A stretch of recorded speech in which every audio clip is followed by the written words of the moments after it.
making sure that we're measuring what matters, making sure that we have a vision for the sort of sustainable economy that we want to move to, and then thinking strategically and systematically about the transition to that economy matters as well. For the metrics, we think that getting a really useful definition of wealth and measuring that across countries from year to year would be a big step forwards. And it's a step forwards that is feasible. In fact, it's already underway at various international institutions.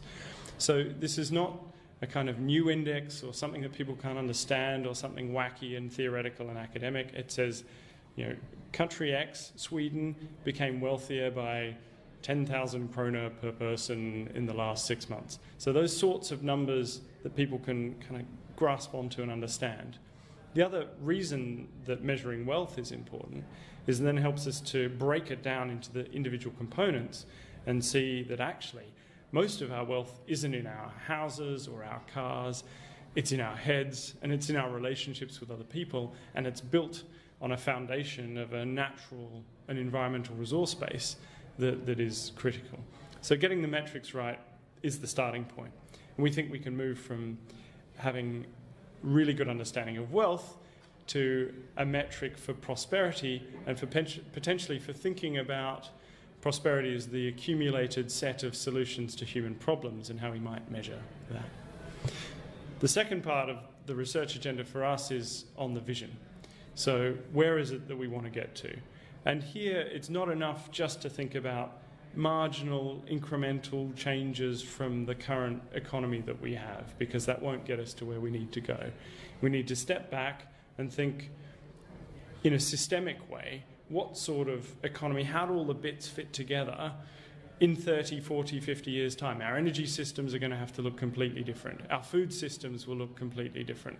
Humans may well look quite different by the time you add in machine learning and artificial intelligence, etc. And so this is a really big challenge. It's a storytelling challenge, but it's also a challenge for modelling and for quantitative work. And at Oxford, the INET, the Institute for New Economic Thinking, has been developing an agent-based modelling that brings in the best of complexity science and complexity theory to integrated assessment modelling, so we can bring these different environmental factors, land, water, climate, etc., in with models of the financial and economic systems.